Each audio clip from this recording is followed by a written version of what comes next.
What's up, everybody? It's Corey, host of the Grease Pole Podcast. Wanted to welcome you back to yet another Super Bowl 57 related video. Prop bets. It's funny to me how, not funny, it's awesome, really, but you think back 10 years ago and sports betting and even smoking weed and getting high was taboo as fuck, right? You couldn't do it. It felt seedy as shit. And now you've got weed ads for your local dispensary on the radio. Come get fucking high, CBD, Delta 8, whatever. And not only that, but sports betting shit everywhere. DraftKings, everybody's got a draft. I mean, we're not big enough yet. Maybe one day. But everyone's got a DraftKings partnership, a fucking FanDuel partnership. The leagues themselves do now. So it's awesome to see, right? So prop bets have become a massive thing, especially as it pertains to Super Bowl Sunday. A lot of them are to do with the actual game, and some of them are goofy shit, right? What song is Rihanna going to open up with? Stuff like that. So there's something for everybody as it pertains to Super Bowl Sunday and the prop bets. But we're going to focus on a few here today. And really excited to get into this. So before we do, hit that subscribe button, especially if you're an Eagles fan. Even if you're not, welcome. Appreciate you taking part. So let's start with some player prop bets before we delve in deeper to the yardage and the game prop bets themselves. So, and where else will we start but with the quarterbacks themselves, obviously, because you have to. Not only because it's the glamour position in sports, but both these guys were MVP finalists. And let's take a look at Jalen Hurts' passing touchdowns. The over-under is set at 1.5. Give me the over. I've got Hurts throwing for 2 on the night. And I think this is a game where Coach Sirianni understands that running the ball is what allows the offense to be at its most effective. And not only that, but probably the biggest thing of all is you have to keep Mahomes on the sideline. And running the ball, the clock is your friend. That's the way to do it. And if you look at both playoff games, Hurts hasn't thrown for a shit ton of yards. That doesn't necessarily mean that this game will go the same way, because obviously Kansas City's a different team than the Giants or the Niners. But I think that'll be the game plan for Sirianni, at least going in to the game. Patrick Mahomes passing touchdowns. His line is over under 2.5. And give me the under there. And I could easily, I've got Mahomes throwing for 2 as well. And I could see this hitting on the over also. It could go either way. That's why Vegas is so good at this shit. And Mahomes did get the nod over Hurts as MVP, and while I think it's horseshit with an admitted bias, obviously, it's inarguable that Mahomes is the best in the NFL in what he does. But much like Tampa's defense flustered Mahomes in Super Bowl 55 by collapsing the pocket on him, especially on the interior with guys like Vita Vea, this Eagles D-line is the best in the NFL in its own right, and with Reddick and Sweat on the edge, plus the rotation of D tackles up the middle, Javon Hargrave, Jordan Davis, Fletcher Cox, Milton Williams, it could be a problem for Mahomes. Massive. And both of Kansas City's tackles and Andrew Wiley and Orlando Brown are a favorable matchup for those edge rushers in Hassan Reddick and Josh Sweat. So Mahomes could very easily hit for the over here, but I don't see this being one of the games where he throws for 400 yards and 5 touchdowns either. You can call me biased if you want. I don't give a shit. Jalen Hurts passing yards, over under 237.5. Give me the under. And again, the thing about Hurts is that he can be effective and only throw for around 180 yards, right? The Chiefs defense, as we've said before over the last week or so, they've struggled to contain quarterbacks that can get to the edge, like guys like Josh Allen. And the only way I see Hurts hitting on the over here is if the Eagles are down big and are forced to be pass heavy. And I don't see either team having a massive lead at any point in this game. Mahomes passing yards, over under 295.5. Give me the under there as well, but just barely. This is the best secondary Mahomes has seen all year, and Kansas City's receivers are less than awesome, okay? And he's going to bust out the Mahomes magic, I'm sure, and I expect Travis Kelce to break 100 yards, but where else are you going to get the other 196 from? Their wideouts against Darius Slay and James Bradbury should be a sizable advantage for the Eagles. I see a big game for Kelce here, if anybody amongst Mahomes' weapons, which, again, can be said about many a week during the NFL season with Mahomes and Kelce. Take the over on all Eagles rushing, okay? Miles Sanders, over under 60.5. Jalen Hurts over under 50.5.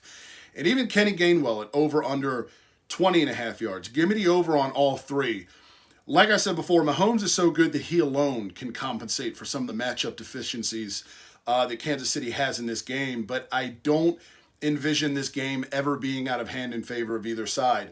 And as long as that's the case, or unless KC shuts the Eagles' run game down altogether, I think Sirianni is going to play to the Eagles' strength. And Kenny Gainwell's led the Eagles in rushing the fucking playoffs. He's been the hot hand. Miles Sanders can break off 5, 6, 7 yards at a clip, and Jalen Hurts can get to that edge and bust off 7, 8 easily. 50 yards is, 6 carries for Hurts if he's in a flow. So I think all of those lines are absolutely attainable. Take the over on both tight ends receiving yards as well. Dallas Goedert is set at over under 47.5. Travis Kelce's set at 77.5.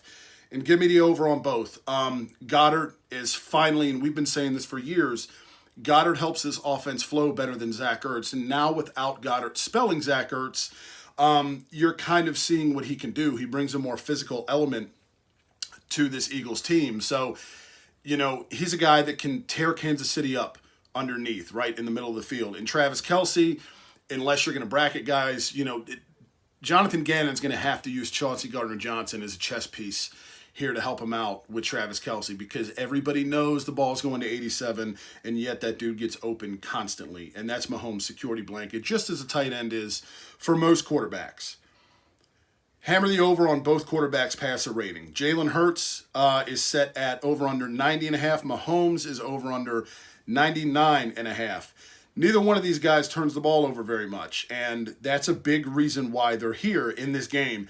And even if both guys don't light it up, quarterback rating is such a weird stat, and getting sacked doesn't count against you in that regard, that unless you're wildly inaccurate or commit turnovers, I think both these lines are more than reasonable for both these quarterbacks. Let me give you some prop bets with odds that I like. I like Boston Scott at plus 500 to score a touchdown in this game. We call him Baby Yoda, and his pesky ass makes an appearance usually when you least expect it, except against the Giants, because that's when you absolutely expect him to show up. Just call it a gut feeling, but I can see Hurts hitting him like on a wheel route from around 18 yards out. And if for no other reason than to make all of us sitting at home in our living rooms go, yo, there he is, and just think Corey Clement this time around. When Corey Clement caught that touchdown in Super Bowl 52, that's kind of the gut feeling I get about Baby Yoda in tomorrow's game. Marcus Valdes-Scantling to score Kansas City's first touchdown at plus 800. Again, you've got Kadarius Toney and Juju both potentially dealing with lingering injuries from the AFC title game. I like Valdes-Scantling to put up the biggest numbers of any of the Chiefs wideouts. I think Andy Reid will want to keep the Eagles offense on their heels early with Mahomes' arm, and the speed of MVS is something that could be difficult for the Eagles secondary to contain. Give me Valdes-Scantling from around, midfield for Kansas City's first touchdown, and Mahomes' second of the night is going to go to who else? Travis Kelce. First Eagle with a reception, A.J. Brown at plus 250. It's been a kind of quiet pedestrian postseason for A.J., but that's Jalen's boy, and Sirianni and Shane Steichen like to dial him up early, and we've seen them utilize Brown on those quick slants to get Hurts in the offense in a rhythm early on in games. The first Chief with a reception, Isaiah Pacheco at plus 700. Andy Reid's teams are always the best in the NFL at running screens, right? Eagles fans, we remember Brian Westbrook. This is kind of one of those Boston Scott type of things. Just call it a gut feeling if you want. I don't have any evidence or X's and O's type of shit to back it up. But something just tells me a screen to Pacheco early to kind of get the Chiefs off and running offensively, because they are so good in the screen game. Jesus. Eagles first drive to end with a field goal at plus 400. And that also gets you the first score of the game being an Eagles field goal at plus 380. We've seen this before in Super Bowls where early on, your first handful of plays are scripted, as the case with every team. And by the time all the hype settles down and the ball's kicked off and all the smoke clears and it's just a football game, it kind of is a feeling out process a little bit. And, the script is the script, and that's why you see a lot of times these Super Bowls take a little bit the first quarter to kind of get the scoring going a little bit. Give me Jake Elliott with a field goal to put the first points on the board in Super Bowl 57. I love the Eagles at plus 135 to have over 3 sacks. I think they do get over 3 sacks in this game. The depth along the defensive line is a problem for everybody. Kansas City's O-line is good, but particularly on the interior, their tackles are kind of the weak spot of the offensive line. And if Mahomes' ankle is as gimpy as he sold it to be, I can absolutely see this being the case. Hell, Reddick could get 3 on his own and tie Reggie White's record from Super Bowl 31. Here's a couple of my favorite bets for Super Bowl 57. Favorite props. Chauncey Gardner-Johnson to make an interception at plus 550. Again, he's one of these guys that is scheme transcendent. He can do anything. Anything Jonathan Gannon asks of him, he can do. You know what I mean? He can play corner. He can play safety. He can move around. He's going to be that chess piece that Jonathan Gannon is going to use, I believe, to try to combat Travis Kelce and try to throw that rhythm off between he and Mahomes. If that's the case, I think the favorite to get a pick in this game is Chauncey Gardner-Johnson. And we've said this before on this channel. He missed 5 games when he went out. He led the league with 6 interceptions. He came back from an injury and still was tied for the league lead with 6. He's a fucking ball hawk. He's excellent. He's great. He does everything for this offense. Brian Dawkins loves him. I think if anybody on this Eagles defense gets a pick, give me Chauncey Gardner-Johnson.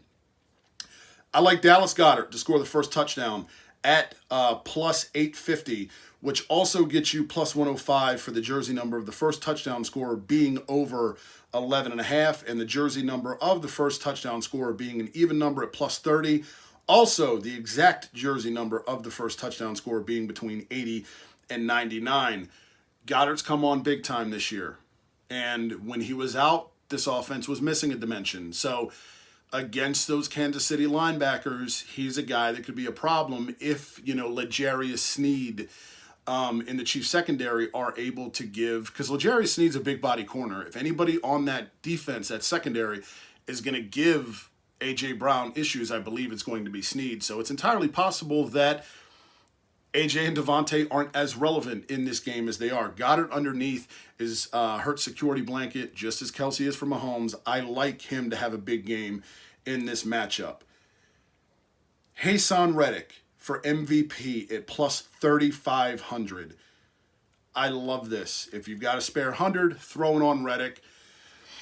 In all likelihood, quarterback is, MVP is such a quarterback-centric award. I remember back in Super Bowl 41, Colts and Bears, which, side note, Chic Super Bowl. The best thing about that was the Prince halftime show. But personally, I thought Joseph Adai should have been the MVP of that thing, and they gave it to Peyton because that was Peyton's first Super Bowl. And it looks great on Peyton's legacy if he's the MVP, even though he really he had kind of a pedestrian game. Peyton wasn't great in the Super Bowls he was in. So it's one of those things, unless quarterback completely shits all over themselves, they're going to get the nod as the MVP, or unless somebody has a historical type of performance. But I believe Haason Reddick could. I do think he has a chance here going up against Andrew Wiley, who is the weak spot on that Chiefs offensive line, that Reddick could absolutely bring down Mahomes 2-3 times, 2.5, 3.5, and he's a strip sack specialist. You can easily see a couple sacks, handful of tackles as well. Forced fumble, recovery, he's done it all year long with 16.5 sacks. So that's my favorite bet of the Super Bowl prop bets, is Haason Reddick for Super Bowl 57 MVP at plus 3,500. Let us know your favorite bets in the comment section. What are your thoughts on the ones that we gave you? Let us know. We always welcome your feedback here on the Grease Pole Podcast. Tomorrow's Super Bowl Sunday, and we've got a couple more videos we're going to put out between now and 6:30 tomorrow before kickoff. So be sure to hit that subscribe button so you don't miss out on any Super Bowl content. And after the big game, we've got a ton of content coming your way on the NFL Draft in the coming months. And don't forget the flagship, the mothership, baby, the Grease Pole Podcast, which comes your way each and every Monday on Apple Podcasts and Spotify, or wherever it is that you get your podcasts. And it's also simulcast right here on our YouTube channel. You can see the playlist of all of our previous episodes. We made the move to YouTube for our 75th episode. Every episode from 75 on is on the Grease Pole Podcast episodes playlist, so check that out. And thanks for joining us. Hit that subscribe button, drop a like, And we'd really appreciate it if you told an Eagles fan about us as well. Spread the word of the Grease Pole Podcast in the Super Bowl season. We'll see you next time. As always, go Birds.